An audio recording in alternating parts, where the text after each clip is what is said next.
اما بعد فاعوذ باللہ من الشیطان الرجیم بسم اللہ الرحمن الرحیم حامیم والکتاب المبین انا جعلناہ قرآنا عربیا لعلکم تعقلون وقال تبارک وتعالی کما ورد فی سورۃ یوسف علیہ الصلاۃ والسلام الف لام را تلک آیات الکتاب المبین انا انزلناہ قرآنا عربیا لعلکم تعقلون وقال عز وجل كما ورد في سورة الزمر قرآنا عربيا غير ذي عوج وقال جل وعلا كما ورد في أول سورة الكهف الحمد لله الذي أنزل على عبده الكتاب ولم يجعل له عوجا صدق الله العظيم رب اشرح لي صدري ويسر لي أمري واحلل عقدة من لساني يفقهوا قولي۔ تعارف قرآن کے ضمن میں جو مباحث پہلی نشست میں مکمل ہو چکے ہیں اس میں ایک کمی رہ گئی تھی، اس کو پورا کر لیجئے۔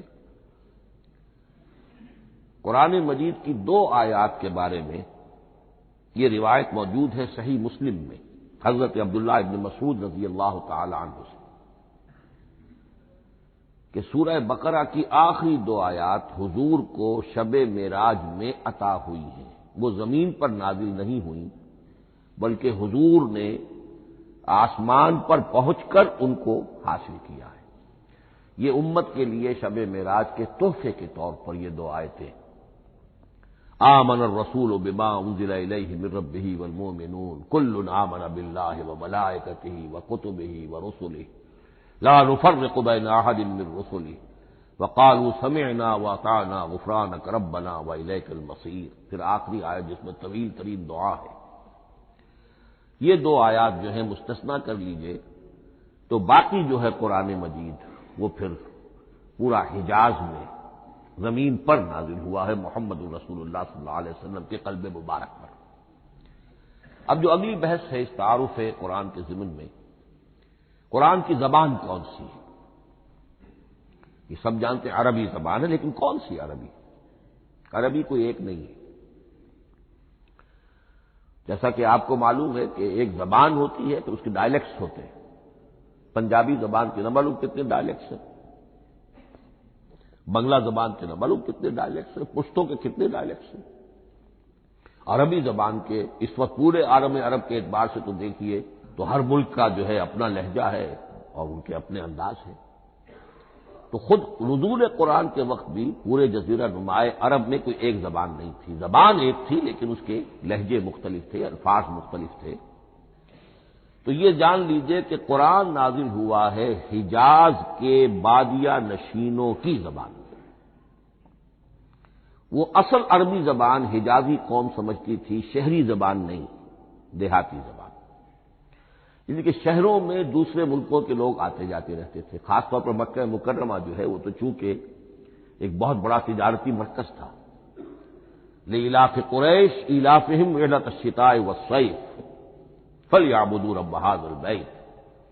ان کے قافلے جاتے تھے، آتے تھے، دوسرے تاجر بھی آتے تھے، تو ظاہر بات ہے کہ شہروں کے اندر تو پھر زبان جو ہے وہ مکسڈ ہو جاتی ہے، خالص نہیں رہتی۔ یہی وجہ ہے کہ قریش کے جو شریف گھرانے تھے، اونچے گھرانے تھے، وہ اپنے بچوں کو صحرا میں بھیج دیتے تھے کہ ان کی پرورش وہاں ہو، وہاں وہ خالص عربی زبان سیکھیں، ان کی زبان جو ہے پالیوٹڈ نہ ہو۔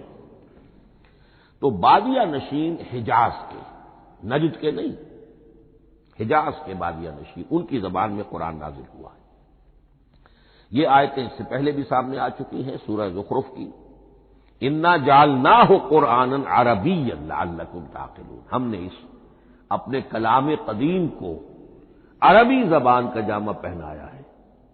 انا انزلناہ قرآنا عربیا، یہ سورہ یوسف کی آیات، ہم نے اتارا ہے اسے قرآن عربی بنا کر، قرآنا عربیا لعلکم تعقلون۔ سورہ زمر میں قرآنا عربیا غیر ذی عوج، یہ عربی مبین میں ہے، صاف ستھری دھلی ہوئی عربی زبان جس میں کہیں کوئی ٹیڑھ نہیں ہے، کوئی ایک پیچ نہیں ہے۔ اور یہی پھر سورہ کہف میں جو ایک ترانہ حمد اللہ نے ہمیں سکھایا ہے کہ میرے اس انعام عظیم پر میرا شکر ادا کیا کرو، تو کن الفاظ میں الحمدللہ الذی انزل علی عبدہ الکتاب ولم یجعل لہ عوجا۔ تو یہ عربی مبین جو ہے اگرچہ اصلاً ہے بادیہ نشین حجاز کے، البتہ یہ کہ عرب کے دوسرے قبائل کے بھی ان کی زبانوں کے بعض الفاظ اس میں آئے ہیں۔ اس سے آگے بڑھ کر یہ کہ بعض معرب الفاظ بھی ہیں۔ ہندی زبان کا کوئی لفظ اس نے عربی کا جامہ پہن لیا، فارسی زبان کا کوئی لفظ اس نے عربی کا جامہ پہن، وہ بھی قرآن میں بعض ہیں، استثناءات ہیں یہ۔ جیسے سنگ گل، یہ فارسی زبان کا لفظ ہے، سنگ گل، وہ سجیل بن کر قرآن مجید میں آ گیا ہے۔ حجارۃ من سجیل، یہ جو الم تر کیف فعل ربک باصحاب الفیل سورہ فیل میں ہے، سنگ گل کا سجیل بنا۔ اس طرح کے کچھ اور الفاظ بھی ہیں، لیکن یہ سمجھیے کہ ایکسیپشنز پروو دی رول، یہ استثناءات ہیں، قاعدہ اپنی جگہ پر قائم رہے گا کہ یہ حجاز کے بدوؤں بادیہ نشینوں کی جو زبان تھی اس میں قرآن نازل ہوا ہے۔ اس قرآن کے بارے میں، اس کی زبان کے بارے میں جو چند پہلو سامنے رہنے چاہیے، فصاحت اور بلاغت کی معراج، یہ میں بعد میں قرآن کے وجوہ اعجاز پر جب بحث کروں گا کہ یہ کس کس اعتبار سے معجزہ ہے، تو وہاں زیادہ تفصیل سے یہ بات آئے گی کہ عربی زبان کی فصاحت اور بلاغت کی معراج ہے۔ آپ کو معلوم ہے کہ آج بھی دنیا میں یہودی بھی ہیں جن کی مادری زبان عربی ہے، عیسائی بے شمار ہیں جن کی مادری زبان عربی ہے، ان کے ہاں بھی عربی ادب کی چوٹی کی کتاب جو پڑھائی جاتی ہے وہ قرآن ہے۔ یہ انہیں ماننا پڑتا ہے کہ عربی ادب کی جو آخری کتاب ہے، چوٹی کی کتاب ہے، وہ یہی ہے۔ یہودی بھی پڑھائیں گے، جیسے آپ انگریزی زبان پڑھنی ہے سمجھنی تو شیکسپیئر کے بغیر آپ کیسے سمجھیں گے؟ اب وہ تو ایک سٹینڈرڈ ہے۔ اسی طریقے سے یوں سمجھیے کہ عربی زبان عربی ہونے کے اعتبار سے کلام اللہ ہونا اس پر ان کا ایمان نہیں ہے، لیکن یہ کہ عربی زبان کے اعتبار سے اس کی فصاحت اور بلاغت کا لوہا وہ مانتے ہیں۔ پھر اس میں خاص ملکوتی غنا ہے، ڈیوائن میوزک، صوتی آہنگ ہے، عذوبت ہے، مٹھاس ہے۔ لاہور میں ایک صاحب ہیں جو پروفیسر ہیں فونیٹکس کے پنجاب یونیورسٹی میں، وہ کہتے ہیں میں ثابت کر سکتا ہوں کہ جتنے بھی آج دنیا میں اصول ہیں صوتی، یہ خود اپنی جگہ ایک بہت بڑی سائنس ہے، اس کے اعتبار سے میں ثابت کر سکتا ہوں کہ بلند ترین موسیقی قرآن مجید میں، ملکوتی غنا۔ اسی لیے قرآن مجید کو اچھی سے اچھی آواز میں پڑھنے کی تاکید آئی ہے۔ زینوا القرآن باصواتکم، قرآن کو اپنی آوازوں سے مزین کرو۔ اسی طریقے سے من لم یتغن بالقرآن فلیس منا، جو قرآن مجید کو اچھی سے اچھے طریقے پر پڑھنے کی کوشش نہیں کرتا وہ ہم میں سے نہیں ہے۔ اسی طرح کے واقعات بھی ہوئے ہیں۔ حضرت ابو موسیٰ اشعری رضی اللہ تعالی عنہ، وہ بہت خوش الحان تھے، تو ایک روز حضور سفر رات کے وقت کہیں گشت پر تھے، جا رہے تھے ان کے مکان کے قریب سے، تو وہ اس وقت رات کی نماز میں قرآن پڑھ رہے تھے، تو حضور وہاں کافی دیر تک کھڑے ہو کر سنتے رہے۔ ظاہر بات ہے کہ اس وقت کے مکان کیا ہوتے تھے، ایک ایک حجرہ ہوتا تھا، یہ کوئی کئی کنال کی کوٹھیاں تو نہیں ہوتی تھی کہ کیا پتہ چلے ان کے اندر کیا ہو رہا ہے۔ وہ تو حضرت ابو بکر کے مکان کے پاس سے گزرتے تھے تو ان کی تلاوت سنتے تھے، حضرت عمر کے مکان کے قریب سے گزرے ان کی تلاوت سنی، حضرت عمر بلند آواز میں پڑھتے تھے، حضرت ابو بکر بڑی پست آواز میں پڑھتے تھے۔ حضور نے پوچھا کہ تم ایسا کیوں کرتے ہو؟ حضرت عمر نے کہا میں اس لیے کرتا ہوں، زور سے پڑھتا ہوں کہ شیطان بھاگ جائے۔ حضرت ابو بکر نے عرض کیا کہ میں اس لیے پڑھتا ہوں کہ جس کو میں سنا رہا ہوں وہ سنتا ہے، اس کو بلند آواز کی ضرورت نہیں۔ حضور نے کہا کہ ابو بکر تم ذرا اونچی کر لو آواز، اور عمر تم ذرا پست کر لو، ایوریج میں لے آؤ۔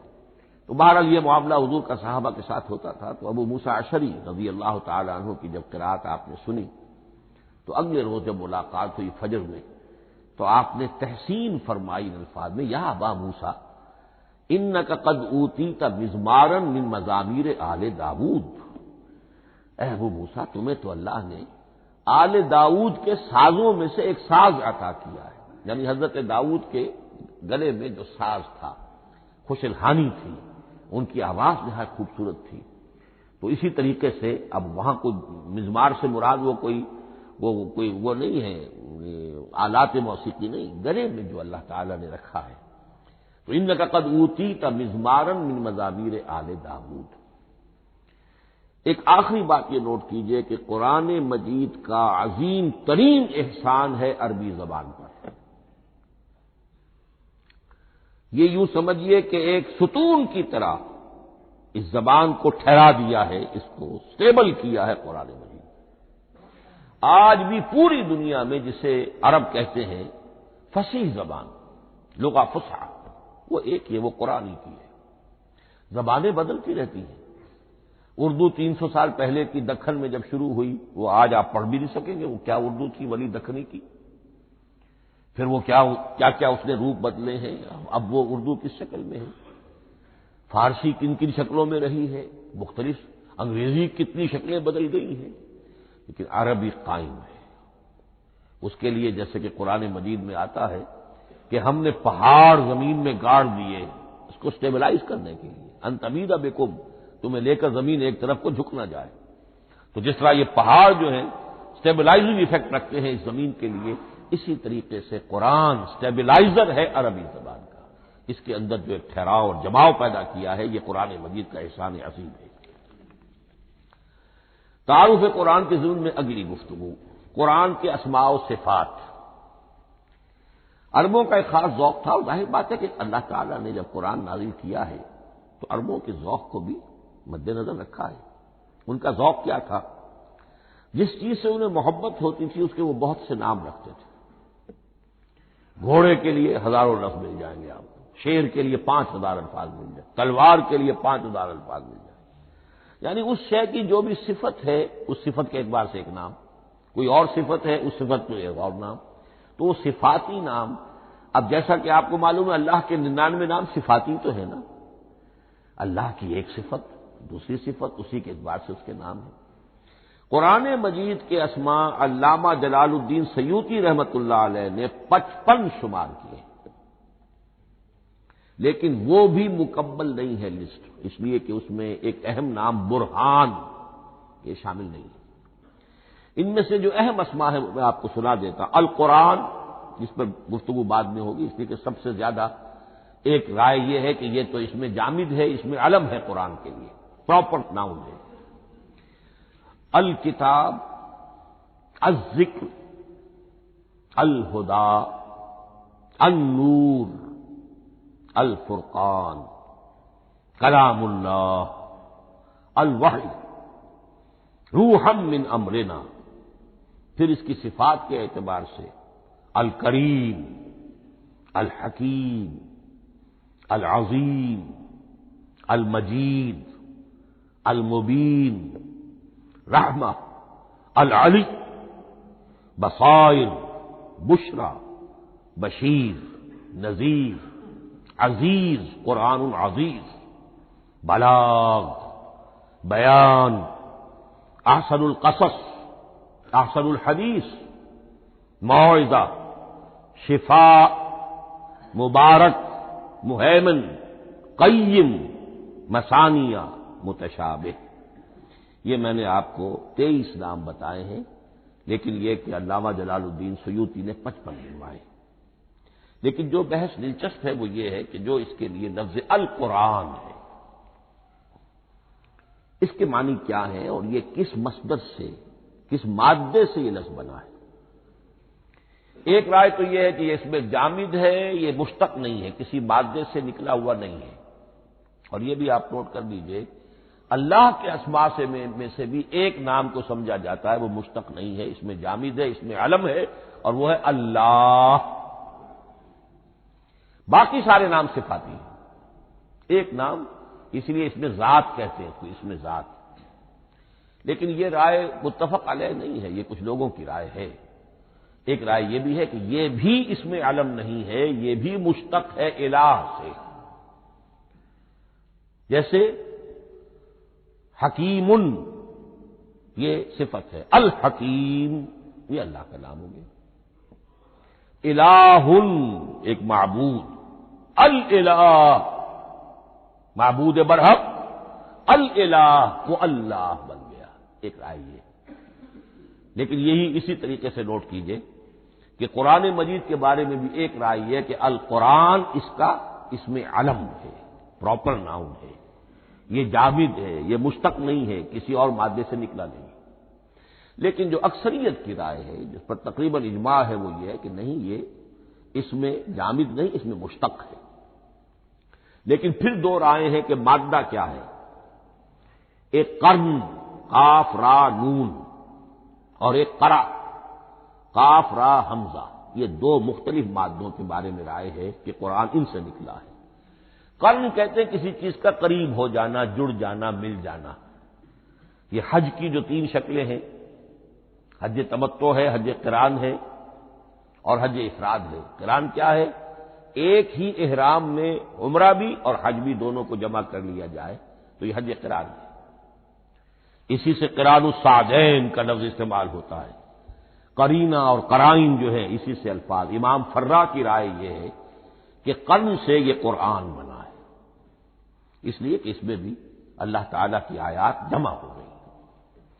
اسی طرح قرأ قاف را اور حمزہ، اس قرات کا مصدر بھی بن جاتا ہے، جیسے رجحان، را جیم ہے، رجح سے رجحان، غفران، غفرانک ربنا، پروردگار ہم تیری مغفرت کے خواستگار ہیں۔ اسی طرح قرآن قرأ سے بنا ہے۔ مفعول جو ہے وہ مصدر کے معنی میں آ جاتا ہے، یعنی پڑھی جانے والی شے۔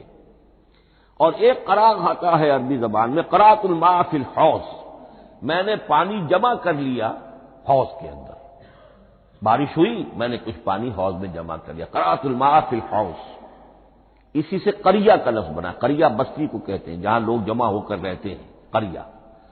تو اس معنی میں یہ قرآن جو ہے یہ جمع ہے، اللہ تعالیٰ کی صفات اور اللہ کی ذات جو ہے اور اس کی آیات کا جامع ہے۔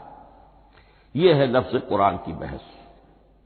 اگلی بحث اور بڑی اہم ہے اور دلچسپ ہے، قرآن کا اسلوب کلام کس کیٹیگری میں فال کرتا ہے؟ قرآن کیا ہے؟ ایک شے کی تو سختی سے نفی کی اللہ نے، یہ شعر نہیں ہے۔ وما علمناہ الشعر وما ينبغي له، سورہ یاسین۔ ہم نے شعر تو انہیں سکھایا ہی نہیں، محمد الرسول اللہ کو صلی اللہ علیہ وسلم، اور وہ شعر ان کے شایان شان بھی نہیں ہے۔ شاعروں کے بارے میں سورہ شعراء میں چونکہ بالعموم شاعروں کے بارے میں جو بات کہی گئی ہے، والشعراء یتبعهم الغاوون الم تر انہم فی کل واد یہیمون انہم یقولون ما لا یفعلون الا الذین آمنوا۔ استثناء تو ہے کہ اچھے لوگ بھی ہوتے ہیں، لیکن اکثر و بیشتر شعراء کا معاملہ یہی ہے، ان کی پیروی کرتے ہیں وہی لوگ کہ جو حد سے گزرنے والے ہوتے ہیں، لاؤبالیانہ انداز والے لوگ، غیر سنجیدہ لوگ پیروی کرتے ہیں۔ خود وہ بھی زمین و آسمان کے قلابے ملاتے ہیں، کبھی ادھر کی بات کبھی ادھر کی بات۔ اور تیسری بات یہ کہ عام طور پر جو کہتے ہیں وہ کرتے نہیں ہیں، انہم یقولون ما لا یفعلون۔ تو یہ شعر کی تو نفی کی گئی ہے قرآن مجید، جیسا کہ میں نے آپ کو سنایا تھا سورہ حاقہ کی آیات، انہ لقول رسول کریم وما هو بقول شاعر، یہ شاعر کا کلام نہیں۔ البتہ ایک بات نوٹ کیجئے، جسے آزاد شاعری، آزاد نظم کہا جاتا ہے، وہ میرا گمان یہ ہے، میں نے چونکہ ان چیزوں کا کوئی تحقیقی مطالعہ نہیں کیا ہے، کہ شاید وہ ہے ہی قرآن سے ماخوذ آزاد شاعری۔ اس میں وزن نہیں ہوتا، ردم ہوتا ہے۔ آزاد شاعری کے اندر ایک ردم ہوتا ہے، وزن نہیں ہے، ایک مصرع اتنا سا، ایک بڑا لمبا چوڑا، لیکن ردم رہے گا۔ یہ جو آزاد شاعری، بلینک ورس جس کو آپ کہتے ہیں، میرا گمان یہ ہے کہ شاید دنیا میں اس کا رواج قرآن کے بعد ہی ہوا ہو، اور قرآن مجید ہی کی نقالی میں یہ صنف جو ہے ادب کی وہ ایجاد کی گئی ہو۔ واللہ عالم، میں یہ بات دعوے سے نہیں کہہ سکتا، گمان ہے میرا۔ البتہ یہ کہ اب اس سے آگے چلیے، شعر نہیں ہے، نثر ہے، لیکن نثر کے اعتبار سے بھی کون سی کیٹیگری میں آئے گی؟ کیا یہ کتاب عام معنی میں جسے ہم کتاب کہتے ہیں وہ کتاب ہے؟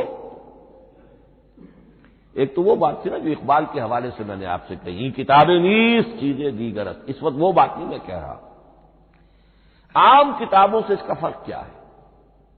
ایک کتاب ہوتی ہے، اس میں ہر چیپٹر میں ایک بحث مکمل ہو جاتی ہے، اگلے چیپٹر میں پھر لوٹا کر آپ پہلے چیپٹر کی کوئی بات نہیں کریں گے، پھر وہ بات آگے چلے گی، ابواب ہوں گے، ابواب میں مضمون کے مطابق مضمون آگے بڑھتا چلا جائے گا۔ کتاب کا یہ لازمی وصف ہے۔ قرآن مجید عثمانی میں کتاب نہیں ہے، اس میں قصہ آدم و ابلیس 7 جگہ آ رہا ہے، بار بار آ رہا ہے، سورہ بقرہ میں، سورہ آراف میں، سورہ ہجر میں، سورہ بنی اسرائیل میں، سورہ کہف میں، پھر سورہ طٰہٰ میں، چلتے جائیے، سورہ صاد میں حضرت موسیٰ علیہ السلام کا قصہ کتنی مرتبہ آ رہا ہے۔ تو قرآن مجید اس کتاب کی کیٹیگری، اس کی ڈیفینیشن پر پورا نہیں اترتا۔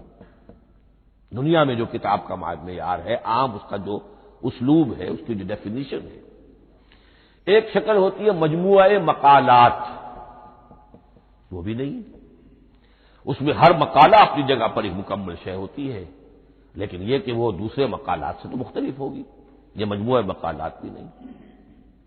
اس کا اسلوب جو ہے وہ خطبے کا ہے، اوریشن، اور یہ کہا جا سکتا ہے it's a collection of divine orations, یہ اللہ تعالی کے خطبات کا مجموعہ ہے۔ مختلف اوقات میں خطبے نازل ہوتے تھے حضور پر صلی اللہ علیہ وسلم، اور یہ بھی جان لیجئے کہ عرب میں ادب کی 2 ہی صنفیں تھیں جو معروف تھیں، یا شعر یا خطبہ، یا خطیب ہوتے تھے بڑے شعلہ بیان خطیب، اور یا شاعر ہوتے تھے۔ تو یہ جب شعر کے اسلوب پر نہیں تھا تو خطابت کا اسلوب ہے جو اللہ نے اختیار فرمایا، اور ہر موقع پر، ہر مرحلے پر جو خطبہ اس وقت کے حالات کی مناسبت سے نازل ہوا وہ ایک صورت ہے۔ تو یہ ہے کلیکشن آف ڈیوائن اوریشنز، یہ اللہ تعالی کے مجموعہ خطبات الہیہ اسے کہا جا سکتا ہے، لیکن اس سے جو چند نتیجے نکلتے ہیں وہ نوٹ کرنے ضروری ہے۔ خطبے میں مخاطب اور مخاطب کے مابین ایک ریپور ضروری ہے۔ اگر کوئی مصنف بیٹھا کتاب لکھ رہا ہے، اس کے سامنے کوئی سامع نہیں ہوتے، وہ تو اپنی مگن میں جو بھی خیال ہے اپنے دل میں وہ لکھ رہا ہے۔ خطبے میں سامنے ہوتے، اگر ان کے درمیان رپورٹ نہ رہے، ہم آہنگی نہ رہے، تو پھر وہ خطبہ غیر مؤثر ہو جائے گا، لوگ جو ہے ان کو اونگ آنے لگے گی، وہ متوجہ ہی نہیں رہیں گے۔ تو ایک رپورٹ مخاطب اور مخاطب ان کے درمیان۔ دوسرے یہ کہ خطبہ کا ایک وصف لازمی یہ ہوتا ہے کہ ایک واقعاتی پس منظر ہوتا ہے پیچھے موجود۔ اب کوئی شخص ہے سیاسی تقریر کر رہا ہے، ایک خاص پس منظر موجود ہے، اس میں وہ ان چیزوں کی طرف حوالے دیتا چلا جائے گا، صرف وہ تفصیلات بیان نہیں کرے گا، اس لیے کہ وہ لوگوں کو معلوم ہے آج کے دور کا ایک واقعہ ہے، لوگوں کے علم میں ہے، لیکن کتاب میں آپ لکھیں گے تو پھر وہ پورا واقعہ بھی بیان کرنا پڑے گا آپ کو کہ یہ کب ہوا، کیسے ہوا، جس کا میں حوالہ دے رہا ہوں۔ لیکن خطبے کے اندر بس پس منظر جو ہے وہ موجود ہے، اور اس کے حوالے سے صرف جو اشارات اس کی طرف ہو جائیں گے۔ نمبر 3 یہ ہے کہ خطبے میں تحویل خطاب بہت ہوتا ہے۔ تحویل خطاب سے کیا مراد ہے؟ ابھی خطیب آپ سے بات کر رہا ہے، آپ سے مخاطب ہے، اور کسی وقت وہ فلاں کو جو یہاں موجود بھی نہیں ہے، وہ نواز شریف صاحب کو خطاب کرنا شروع کر دے گا۔ بھائی نواز شریف تو یہاں نہیں ہے، لیکن خطاب انداز وہ تو تقریر مقرر ہے، سیاسی تقریر کر رہا ہے، نواز شریف کو چیلنج کر رہا ہے، نواز شریف یہ کر دو گے تو ہم یہ کر دیں گے، اور نواز شریف یہ تم غلط کر رہے ہو، یا بے نظیر تمہارا یہ معاملہ۔ ہاں بے نظیر تو وہاں موجود نہیں، صدر ایوب صاحب کو جو بھی گالیاں دی جاتی تھی تقریروں کے اندر، وہ خود تو وہاں موجود نہیں ہوتے تھے۔ تو اس میں تحویل خطاب نوٹ کرنا پڑتا ہے، ابھی کس سے بات ہو رہی تھی، ابھی کس سے بات ہو رہی تھی۔ قرآن مجید میں آپ دیکھیں گے ایک آیت میں حضور سے خطاب ہے، اگلی آیت میں کفار سے خطاب ہے، اس سے اگلی آیت میں اہل ایمان سے خطاب ہے۔ تو تحویل خطاب جو ہوتا ہے اس کے حوالے سے نوٹ کرنا پڑتا ہے کہ اس وقت اس آیت کا جو رخ ہے کدھر ہے، اس میں کس کو خطاب کیا جا رہا ہے۔ چوتھی بات یہ ہے کہ خطبے میں صرف عقل سے اپیل نہیں کی جاتی، جذبات سے بھی اپیل ہوتی ہے۔ اسی لیے خطابی انداز کہلاتا ہے، خطابی انداز میں لوگوں کے جذبات سے بھی اپیل کی جاتی ہے۔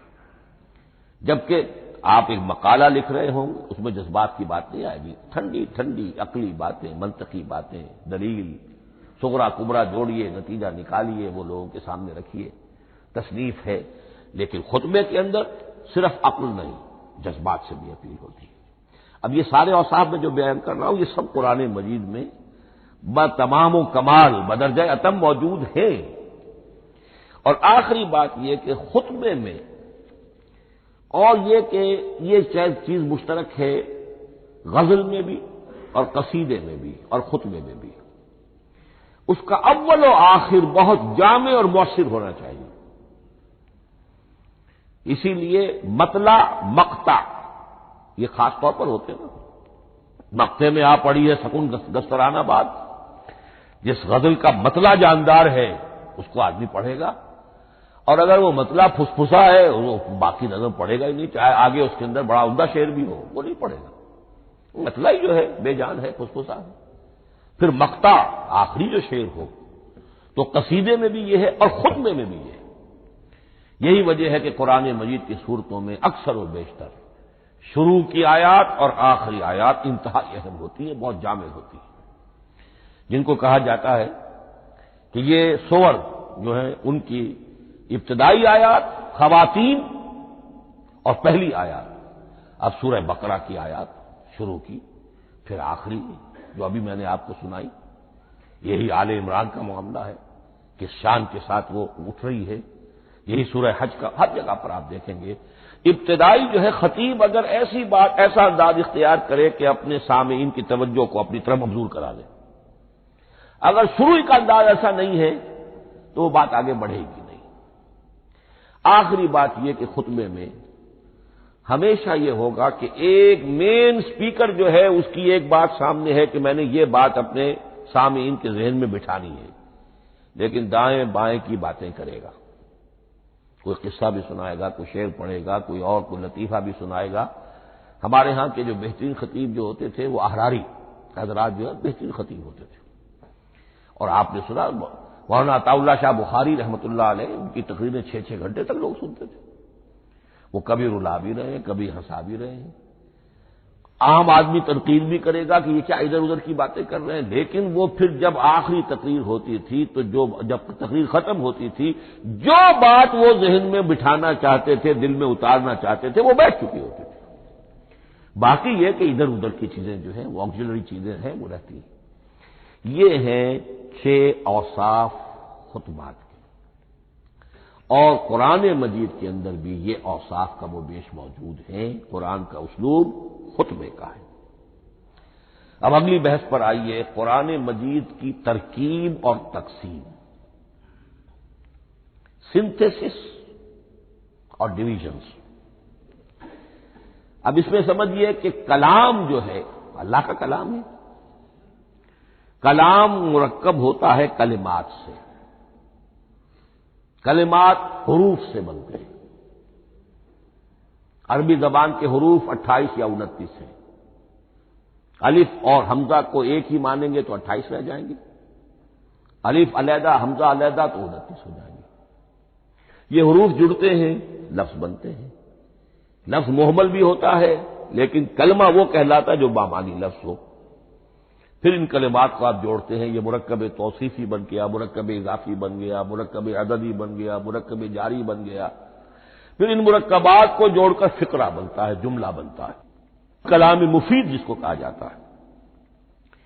قرآن مجید کے اعتبار سے علامہ سیوطی نے مخصوص جو قرآن کی اصطلاحات ہیں ان کے حوالے سے ایک بات کہی ہے، لیکن واقعہ یہ ہے کہ قرآن کی اصطلاحات خود اپنی ہیں، دنیا کی دوسری کسی بھی اصطلاحات پر ان کو قیاس نہیں کیا جا سکتا۔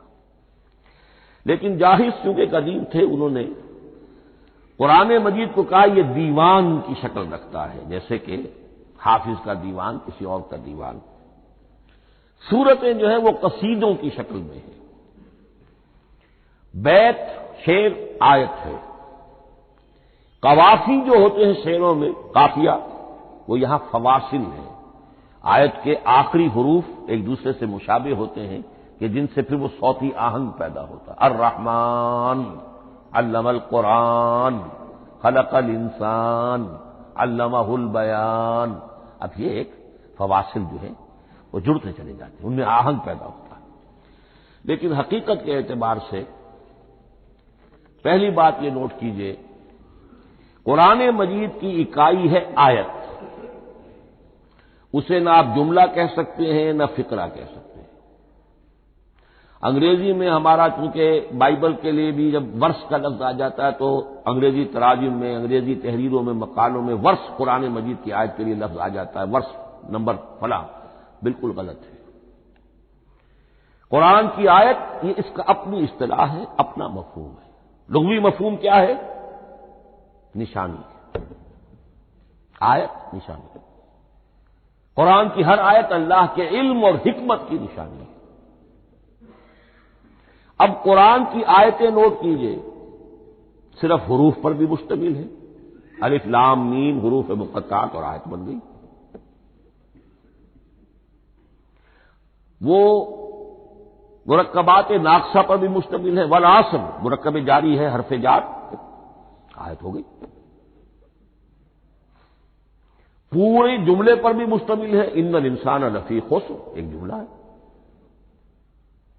اور 10 جملوں پر بھی مشتمل ہے. اللہ لا الہ الا هو الحی القیوم لا تاخذہ سنۃ ولا نوم لہ ما فی السماوات وما فی الارض الی آخر الآیہ. آیت الکرسی کا انالیسس کیجئے، 10 جملے موجود ہیں اس میں. تو نوٹ کر لیجئے، یہ چیز توقیفی کہلاتی ہے. یہ کسی گرامر کے اصول پر نہیں ہے، کسی منطق کے اصول پر نہیں ہے. آیات قرآنیہ کی تعیین توقیفی ہے، یعنی حضور کے بتانے پر موقوف ہے. حضور نے بتایا والعصر، یہ آیت ہو گئی. آیت ہو گئی، ہم آیت مانیں گے. الف لام میم آیت ہو گئی. قاف حرف ایک ہے، یہ آیت نہیں ہے. نون ایک حرف ہے، آیت نہیں ہے. قاف والقرآن المجید ایک آیت بنی. نون والقلم وما یسطرون ایک آیت بنی. تو اس طریقے سے اس کو کہتے ہیں توقیفی، موقوف علیہ ہے حضور کے بتانے پر.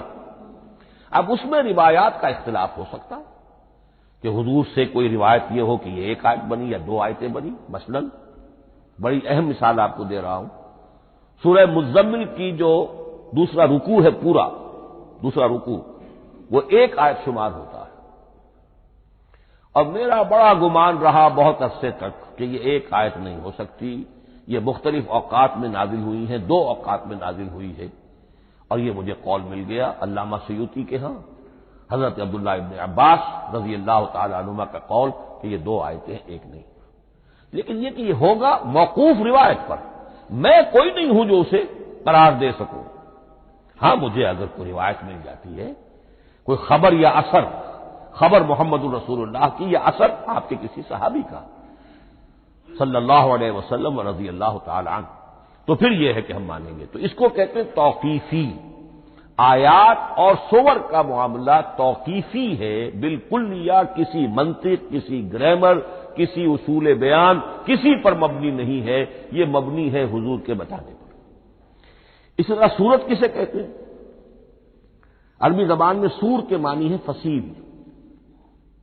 فضرب بینہم بسور لہ باب، سورہ حدید کے اندر الفاظ آئے. اب اس کا کیا تصور دیا گیا کہ ہر آیت جو ہے وہ اللہ کے علم اور حکمت کی نشانی ہے. 10 آیتیں، 20 آیتیں، 100 آیتیں، 285 آیتیں، 286 آیتیں جوڑ کر ایک فصیل باندھ دی گئی. یہ شہر حکمت خداوندی ہے. ایک نظم ہوتا ہے، جیسے آپ شہر کا ٹاؤن پلاننگ آج کا تو بہت بڑا فن ہے، بڑی اسپیشلائزیشن ہے.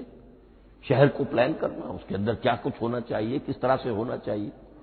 تو یہ سورت جو ہے یہ ایک یونٹ ہے قرآن مجید کی، اور اس کا جو لفظی معنی ہے فصیل، گویا کہ اس نے گھیرے میں لیا ہوا ہے ایک شہر معنی کو. علم و حکمت کے ایک شہر کے گرد یہ فصیل جو ہے پوری ہوئی ہے. اب اس میں نوٹ کر لیجئے جہاں تک، اچھا جیسے آیتیں چھوٹی بھی ہیں بڑی بھی ہیں، والعصر بھی آیت ہے اور الف لام میم بھی آیت ہے، اور جیسا کہ میں نے عرض کیا آیت الکرسی بھی آیت ہے۔ اس طرح سورتیں چھوٹی بھی ہیں بڑی بھی ہیں۔ سورۃ العصر 3 آیتیں، سورۃ الکوثر 3 آیتیں، سورۃ النصر 3 آیتیں، 3 ہی سورتیں 3 آیتوں پر مشتمل ہیں، 3 سے کم پر کوئی نہیں، 2 آیات کی کوئی صورت نہیں ہے۔ لیکن آگے آپ چلتے جائیے، اس کی بڑی سے بڑی تعداد سورہ بقرہ جو ہے سب سے بڑی ہے۔ تو آیت اور سورت کے علاوہ دور صحابہ میں صرف ایک لفظ اور تھا قرآن کی تقسیم کے ضمن میں، اور وہ تھا منزل یا حزب۔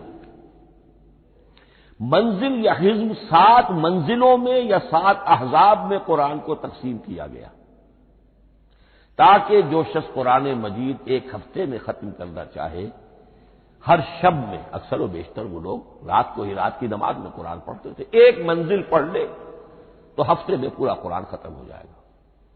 یہ حزب بھی ہے اور منزل بھی ہے، اور یہ چونکہ دور صحابہ میں تھا، یقیناً حضور نے بتایا ہوگا، اس میں آپ کو عجیب حسن نظر آئے گا۔ اس میں یہ نہیں کیا گیا کہ بالکل برابر برابر 7 کر دو بھائی، چاہے صورتیں ٹوٹ جائیں، صورتوں کی فصیل کوئی نہیں ٹوٹتی اس میں، صورتیں مکمل جو کہ تو آئیں گی۔ اور پھر یہ کہ عجیب بات ہے کہ سورہ فاتحہ کو اگر ایک طرف رکھ دیں، وہ قرآن کے دیباچے کی حیثیت رکھتی ہے، تو پہلی منزل میں 3 سورتیں، دوسری میں 5 سورتیں، تیسری میں 7، چوتھی میں 9، پانچویں میں 11، چھٹی میں 13 اور 7ویں میں 65۔ یہ ہے کہ جو ان صورتوں کی ایک بڑی جیسے کہ ایک سیڑھی چڑھ رہی ہے، اور تقریباً مساوی ہو جاتے ہیں، کوئی 4.25 پارے ہے، کوئی 4.5 پارے ہے، کوئی 4.25 پارے، اس طریقے سے ہے، تقریباً مساوی۔ لیکن آرٹیفیشل ایکویلٹی پیدا کرنے کے لیے، مصنوعی مساوات پیدا کرنے کے لیے صورتوں کی فصیلوں کو نہیں توڑا گیا۔ اس سے آگے چل کر جو پاروں کی تقسیم ہے وہ بہت بعد کی بات ہے، 30 پارے، اور اس میں آپ کو یہ ساری قباحتیں نظر آئیں گی۔ اس میں صورتوں کی فصیلیں توڑی گئی ہیں اور بڑے بھونڈے طریقے پر توڑی گئی۔ سورہ ہجر ایک آیت ادھر ہے، باقی ساری صورت جو ہے اگلے پارے میں فصیلیں توڑ دی گئی۔ معلوم ہوتا ہے کسی شخص کے پاس جو قرآن تھا مصحف، اس نے صفحے گنے، 7 سے 30 سے تقسیم کیا اور برابر صفحوں کے اندر وہ پارے بنا دیے۔ لیکن بہرحال دور صحابہ میں پاروں کا کوئی ذکر نہیں تھا، یہ بات کی بات ہے۔ دور صحابہ میں آیت، سورت اور حزب۔ اسی طریقے سے طویل سورتوں کو جو رکوعوں میں تقسیم کیا گیا، یہ بھی بات کی بات ہے۔ لیکن یہ جو تقسیم کیا گیا ہے سورتوں کو رکوعوں کی شکل میں، 35 سورتیں تو قرآن کی ایسی ہیں چھوٹی ہیں جو ایک ایک ہی رکوع پر مشتمل ہے، آخری پارے کی۔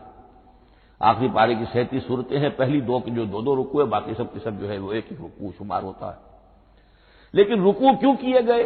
لمبی صورتوں میں سے اگر کچھ حصہ پڑھنا ہے نماز میں، سورہ بقرہ پوری تو نہیں پڑھ سکتے آپ ایک رکعت کے اندر، تو اس کا وہ حصہ پڑھا جائے جس میں ایک مضمون پورا ہو جائے، مضمون نہ ٹوٹے، تاکہ وہاں پر رکوع کرے آدمی کہ جہاں پر کہ وہ مضمون ایک اعتبار سے مکمل ہو گیا۔ تو رکوع سے رکعت ہے، رکوع ہے، اس رکعت کے اندر ایک حصہ اتنا پڑھا جائے تاکہ مضمون جو ہے وہ خوبصورت رہے اور اس کا سلسلہ برقرار رہے۔ یہ تقسیم بھی اگرچہ بہت ہی ایک بدنام شخص ہے ہماری تاریخ کا، حجاج ابن یوسف،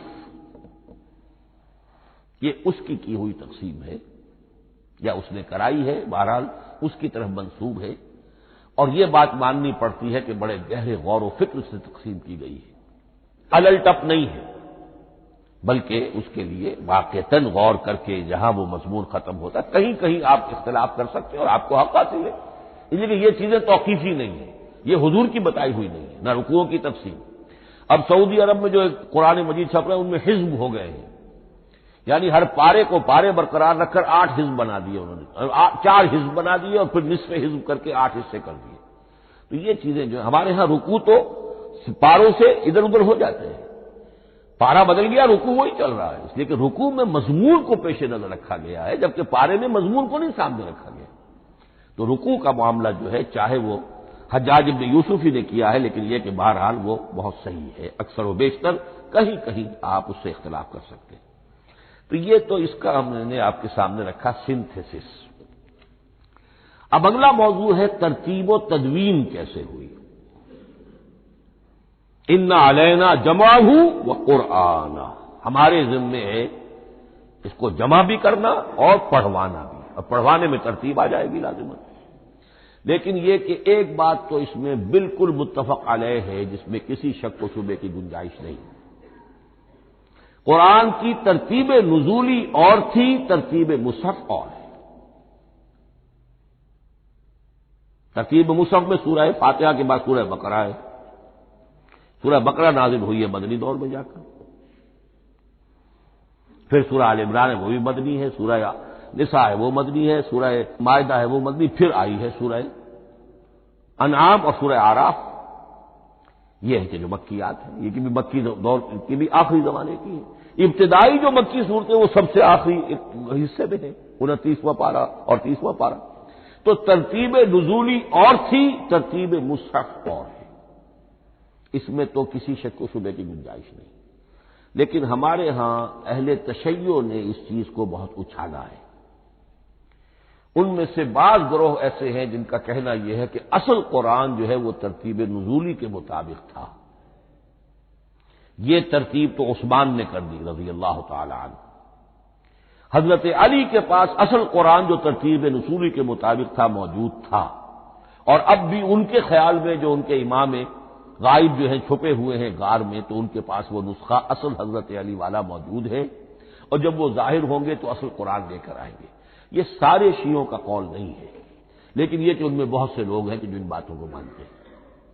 جہاں تک اس بات کا تعلق ہے کہ حضرت علی نے ترتیب نزولی پر کوئی مصحف جمع کیا ہو، اس میں کوئی اشکال نہیں ہے، اس لیے کہ علمی طور پر یہ ایک بڑی عمدہ ایکسرسائز بنتی ہے۔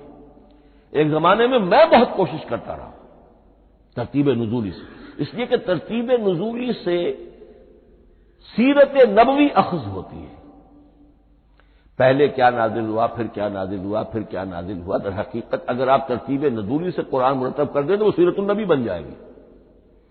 تو اس کو سمجھنے کے لیے ایک زمانے میں نے بڑی محنت کی ہے، لیکن ایک تو یہ کہ وہ یقین سے وہ باتیں ملتی نہیں ہیں، بعض روایات ہیں، لیکن یہ کہ پھر بھی آپ یقین سے نہیں کہہ سکتے۔ اکثر و بیشتر قرآن مجید میں لکھا بھی ہوتا ہے، ترتیب کے موٹی موٹی چیزیں معلوم ہیں نزولی ترتیب کی، لیکن یہ ہے کہ یقین کسی بات پر نہیں۔ تو پہلی بات یہ ہے کہ ہمارے نزدیک، اہل سنت کے نزدیک، اصل جو حجت ہے دین میں وہ ترتیب مصحف ہے۔ یہی ترتیب جو اس وقت مصحف عثمان کی ہے رضی اللہ تعالی عنہ، یہی ترتیب ہے لوح محفوظ کی، یہی ترتیب ہے ام الکتاب میں، یہی ترتیب ہے کتاب مکنون میں۔ اب اس کو سمجھیے کہ اس کی تدوین کن مراحل میں ہوئی۔ سب سے پہلے اس کے جو مراحل ہے 3، خود نبی اکرم صلی اللہ علیہ وسلم کے زمانہ مبارک میں جمع اور ترتیب یہ ہو گئی، لیکن کتابی شکل میں نہیں، ما بین الدفتین نہیں۔ حضور نے لوگوں کو پڑھ کر سنایا، اس ترتیب سے سنایا جس ترتیب سے یہ مصحف میں اب موجود ہے، اور ہر رمضان میں حضرت جبرائیل دورہ کرتے تھے حضور کے ساتھ، جتنا کہ قرآن اس وقت تک نازل ہو چکا ہوتا تھا، اور آخری رمضان مبارک آپ کی حیات طیبہ کا جو تھا اس میں 2 مرتبہ پورے قرآن کا دورہ ہوا، تو دورہ قرآن بغیر ترتیب کے تو نہیں ہو سکتا۔ تو یہ ترتیب حضور کی ہوئی ہے، توقیفی ہے، اور حضور ہی نہیں اللہ کی ہوئی ہے۔ یہی ترتیب لوح محفوظ میں، کتاب مکنون میں اور ام الکتاب میں، اور یہ ترتیب حضور دے کر گئے ہیں صحابہ کرام کو۔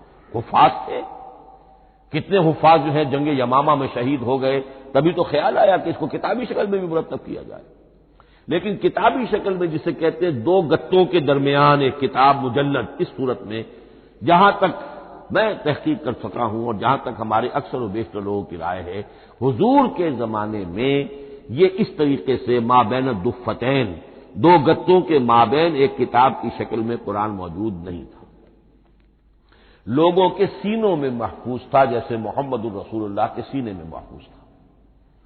ان علینا جمعہ، وہ جمع حضور کے سینے میں کیا اللہ نے. اسی طرح پھر صحابہ کرام بے شمار جو حفاظ تھے ان کے سینوں میں محفوظ تھا. دوسرا مرحلہ کب آیا؟ جب حضرت ابوبکر صدیق کے عہد خلافت میں جنگ یمامہ میں بہت سے حفاظ شہید ہو گئے. اب ایک تشویش پیدا ہوئی، ایسا نہ ہو کہ قرآن ضائع ہو جائے، لہذا اسے کتابی شکل میں مرتب کر لینا چاہیے. اس کے لیے پھر بہت سے صحابہ نے حضرت ابوبکر کو اپروچ کیا کہ جتنے قراء ہیں، جتنے کاتبین وحی ہیں، ان سب کو آپ جمع کیجئے اور جمع کر کے اس قرآن مجید کو ایک کتاب کی شکل میں جمع کر لیں. حضرت ابوبکر شروع میں بہت ریلیکٹنٹ رہے. ان کا ایک خاص مزاج تھا، اتباع رسول کا جذبہ انتہا درجے کا. جو کام حضور نے نہیں کیا میں کیسے کروں؟ اگر تو یہ کام واقعی کرنے کا تھا تو حضور کرتے، میں کیسے کروں؟ لیکن یہ کہ جب صورتحال بہت لوگوں کی طرف سے دباؤ پڑا کہ نہیں یہ کر لینا چاہیے، ان کے سامنے بھی حکمت آ گئی، تو پھر انہوں نے اتفاق کرتے ہوئے جتنے بھی کاتبین وحی تھے ان سب کی ایک کمیٹی بنائی اور ان کو کہا کہ اب اس قرآن کو مرتب کر کے ایک کتابی شکل دے دی جائے. وہ کتابی شکل حضرت ابوبکر کے دور میں ہو گئی. تیسرا مرحلہ کیا ہے؟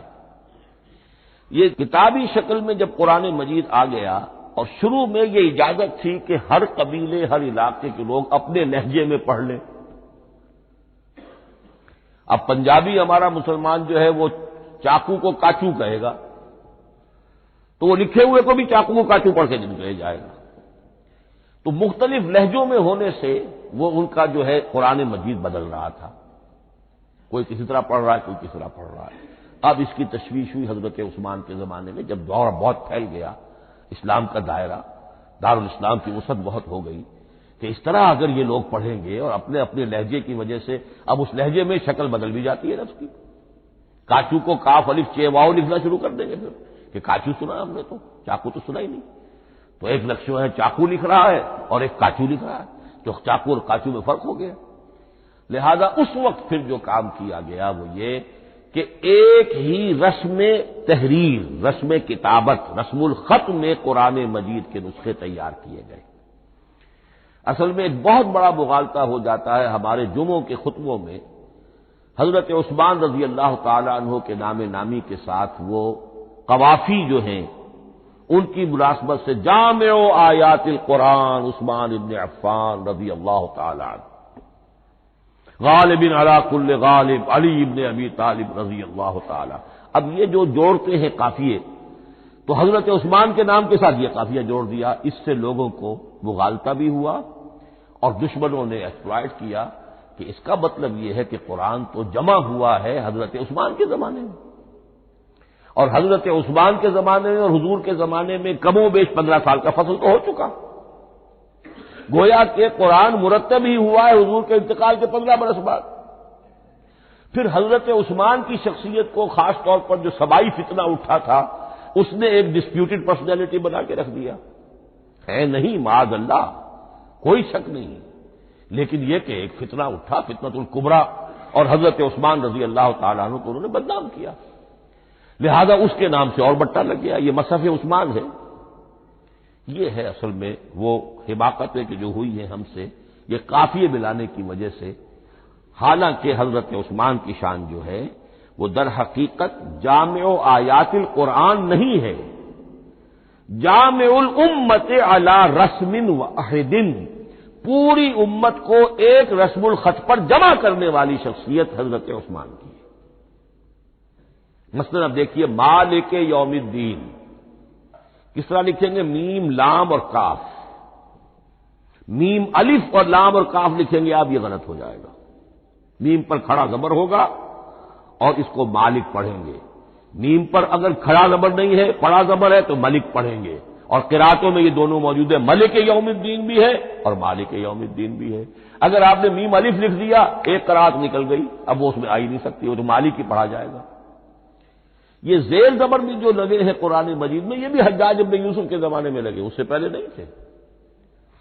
اور یہ رموز و اوقاف، یہ آیتوں کے نشان اور یہ وقفہ بیچ میں، یہ بھی حجاج بن یوسف کے زمانے کی چیزیں ہیں، ورنہ عربوں کے لیے تو ان کی اپنی زبان تھی، انہیں ان چیزوں کی ضرورت ہی نہیں تھی۔ آپ کو معلوم ہے پرانے زمانے کے جو منشی ہوتے تھے، انشا پرداز، وہ جب خط لکھتے تھے تو اس میں نقطے وغیرہ نہیں لگاتے تھے۔ جس کو خط لکھا جا رہا ہے وہ توہین سمجھے گا کہ شاید مجھے جاہل سمجھا کہ نقطے بھی لگا کے بھیجا جا رہا ہے خط پر، گویا کہ میں تو سمجھ ہی نہیں سکتا بغیر نقطوں کے۔ تو یہ جو ہے پرانے جو شکستہ خطوط لکھے جاتے تھے ان کا یہ انداز تھا، لہذا کوئی نقطے وغیرہ نہیں تھے، یہ بھی بعد میں لگے۔ تو ملک یوم الدین، مالک یوم الدین، اس کی رسم آئے گا میم لام کاف، کھڑا زبر ہے مالک یوم الدین اور ویسے پڑا زبر ہے ملک یوم الدین۔ یہ رسم الخط ہے جس پر کہ حضرت عثمان رضی اللہ تعالی عنہ نے پوری امت کو جمع کر دیا اور اس کے نسخے تیار کرا کے، مختلف روایات میں آتا ہے 5 یا 7 نسخے تھے، ایک مدینہ منورہ میں رکھا اپنے پاس، اور اسی پر ان کے خون کے دھبے بھی ہیں، اور وہ نسخہ قرآن مجید کا اب استنبول کے اندر ہے، توپ کاپی کا جو عجائب خانہ ہے، عجائب گھر ہے، جس میں جہاں نوادرات کے ساتھ ساتھ حضور کے بھی کچھ تبرکات اور جمع ہیں، وہاں وہ نسخہ موجود ہے۔ اس میں انگلی جو کٹی تھی حضرت نائلہ جو ان کی اہلیہ تھی، جب وار کیا گیا ہے حضرت عثمان پر، قرآن پڑھ رہے تھے، انہوں نے روکا اپنے ہاتھ سے، ان کی انگلی کٹی اور اس کے خون کے قطرے جو ہیں وہ مصحف پر آئے۔ تو یہ وہ قرآن، پھر انہوں نے ایک مکہ مکرمہ میں، ایک دمشق میں، ایک کوفے میں، ایک یمن، ایک بحرین، ایک بصرہ، مختلف جگہوں پر وہ آفیشل ورژن قرآن کا صرف رسم الخط اسکرپٹ کے اعتبار سے۔ لیکن اب پھر نوٹ کر لیجئے، قرآن مرتب ہو چکا، مدون ہو چکا دور نبوی میں، لیکن کتابی شکل میں نہیں، سینوں میں محفوظ۔ دور خلافت ابی بکر میں وہ کتابی شکل میں لایا گیا، اور اس کے لیے پھر بحث ہوئی کہ اب اس کا نام کیا رکھا جائے۔ اس کے لیے کئی نام تجویز ہوئے، سفر بھی، انجیل بھی، وغیرہ وغیرہ، لیکن پھر اس کو حضرت عبداللہ ابن مسعود رضی اللہ تعالی عنہ نے اہل حبشہ سے استشہاد کرتے ہوئے مصحف نام رکھا، مصحف۔ یہ مصحف بن گیا حضرت ابو بکر کے زمانے میں، لیکن مصحف کی قراءت کے جو فرق ہو رہے تھے تو وہ لکھنے کے اندر بھی فرق آنا شروع ہو گیا، اس کو دور کیا حضرت عثمان نے، اس کا آفیشل ورژن تیار کروایا، ایک رسم الخط پر پوری امت کو جمع کر دیا، باقی جو نسخے تھے انہیں آپ نے پھر ضائع کر دیا، تاکہ کوئی اور یہ نہ رہے کہ اب یہ بھی ایک تھا پرانا نسخہ نکل آیا، اس میں تو یہ لفظ اس طرح لکھا ہوا ہے۔ تو جامع الامت علی رسم واحد، ایک ہی رسم الخط پر پوری امت کو جمع کرنے والی شخصیت وہ حضرت عثمان کی ہے رضی اللہ تعالی عنہ۔ بہرحال یہ نوٹ کیجئے کہ یہ مرحلہ بھی حضرت عثمان کے زمانے میں، تو یوں سمجھیے کہ حضرت عثمان کا پورا عہد بھی آپ جوڑ لیں تو آپ کی جو شہادت ہے وہ تقریباً یوں سمجھیے کہ حضور کے انتقال کے وہ 25 برس بعد ہے، گویا ربع صدی کے اندر اندر حضور کے انتقال کے بعد، چوتھائی صدی کے اندر اندر سارے مراحل طے ہو گئے۔ یہی وجہ ہے میں نے شروع میں آپ کو بتایا تھا کہ پوری دنیا یہ مانتی ہے کہ آج جو قرآن مسلمانوں کے پاس ہے یہ ہے وہی جو محمد عربی صلی اللہ علیہ وسلم نے اپنی امت کو دیا تھا۔ یہ دوسری بات ہے کہ ہم سمجھتے ہیں کہ محمد عربی صلی اللہ علیہ وسلم کو یہ اللہ کے کلام کی صورت میں حضرت جبرائیل نے پہنچایا تھا، وہ اس کو نہیں مانتے، لیکن یہ حصہ اس کا ماننے پر مجبور ہے کہ وہ اصل قرآن اپنی اسی انٹیگریٹی کے ساتھ، اپنے پوری پیور، اس کا جو بھی ہے ٹیکسٹ پیور ہے اور اس کی انٹیگریٹی میں کوئی شک و شبہ کی گنجائش نہیں ہے کہ یہ وہی شے ہے جو محمد نے اپنی امت کو عطا فرمائی تھی صلی اللہ علیہ وسلم۔ ایک آخری بات، چل میرے پاس 3 منٹ ہیں، یہ جو میں نے آپ کو ترتیب بتائی تھی قرآن کی، آیتیں، سورتیں، پھر حزب، اب اس میں ایک شے نوٹ کر لیجئے، آیت اللہ تعالی کے علم و حکمت کا ایک نمونہ ہے، آیتوں کو جوڑ کر جب سورت بنائی تو آیتوں کے اندر جو ربط ہے، اس ربط آیات سے ایک اور معنی، ایک اور حکمت کا دروازہ کھلتا ہے۔ جیسے موتی ہے، ہر موتی بڑا خوبصورت ہے، لیکن جس ترتیب سے آپ نے پرویا، اس کو دھاگے میں ہار بنایا، اس ترتیب سے اس کا حسن دوبالا ہو جائے گا۔ ہر موتی کا اپنی جگہ پر ایک حسن ہے، لیکن اس ترتیب کی وجہ سے اس کے حسن کا ایک اور پہلو ظاہر ہوگا۔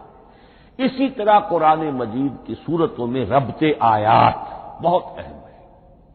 ایک مرکزی مضمون ہوتا ہے ہر صورت کا، مرکزی مضمون، عمود، اور اس کے گرد وہ ساری آیتیں اس طریقے سے گھوم رہی ہوتی ہیں، جڑی ہوئی ہوتی ہے، جیسے کہ ایک دھاگے کے اندر پروئے ہوئے موتی ہوتے ہیں کہ جس کی جو ہار کی شکل اختیار کرتے ہیں۔ دوسری بات یہ، اکثر اور بیشتر صورتیں قرآن مجید میں جوڑوں کی شکل میں ہیں۔ ایک مضمون کا ایک پہلو اس جوڑے کے ایک فرد میں، اور دوسرا پہلو اسی کا دوسرے فرد میں، جیسے معوذتین، دو صورتیں ہیں، مضمون ایک یہ تعوذ، معوذتین، الزہراوین، سورہ بقرہ سورہ آل عمران کو کہا گیا الزہراوین، حضور نے فرمایا دو نہایت تابناک صورتیں، بڑی روشن صورتیں۔ جیسے آپ دیکھیں گے یا ایھا المدثر یا ایھا المزمل قم اللیل الا قلیلا یا ایھا المدثر قم فانذر، ایک ہی طرح کا اٹھان ہے، حضور سے خطاب ہو رہا ہے۔ سورۃ الضحیٰ، سورۃ الانشراح، یہ تمام جوڑوں کی شکل میں۔ اسی طرح سورہ طلاق، سورہ تحریم، یا ایھا النبی اذا طلقتم النساء فطلقوهن لعدتهن یا ایھا النبی لما تحرم ما احل اللہ لک تبتغی مرضات ازواجک۔ شوہر اور بیوی کے درمیان تعلق یا تو اتنا گہرا ہو جاتا ہے کہ ایک دوسرے کے لحاظ میں وہ حدود خدابندی ٹوٹنے لگے، بیوی کی وجہ سے آپ نے کسی حرام شے کو حلال کر لیا یا حلال کو حرام کر لیا، بیوی کو ناپسند ہے وہ شے، تو حضور سے ذرا سا یہ ہو گیا تھا معاملہ۔ اپنی ازواج مطہرات حضرت عائشہ اور حضرت حفصہ رضی اللہ تعالی عنہما، ان دونوں کی رضا جوئی کے لیے وہ خاص قسم کا شہد ہے، قسم کھا لی آپ نے کہ میں اسے استعمال نہیں کروں گا۔ لما تحرم ما احل اللہ لک، اے نبی آپ کیوں حرام کرتے ہیں اپنے اوپر وہ شے جو اللہ نے آپ کے لیے حلال کی ہے؟ تبتغی مرضات ازواجک، اپنی بیویوں کی رضا جوئی میں۔ یہ ایک انتہا ہوئی۔ دوسری انتہا کیا ہے؟ میاں اور بیوی میں اتنا بودھ ہو جائے کہ طلاق تک نوبت آ جائے۔ تو سورۃ التحریم ایک انتہا کو بیان کر رہی ہے، سورہ طلاق اگلی اس کے ساتھ جڑی ہوئی وہ دوسری انتہا کو بیان کر رہی ہے۔ سورہ صف حضور کے مقصد بعثت کو بیان کر رہی ہے، سورہ جمعہ آپ کے طریقہ کار کو بیان کر رہی ہے۔ اس طرح قرآن مجید کی اکثر و بیشتر صورتیں جو ہیں وہ جوڑوں کی شکل میں ہیں۔ بارک اللہ لی و لکم فی القرآن العظیم ونفعنی وإیاکم بالآیات والذکر الحکیم۔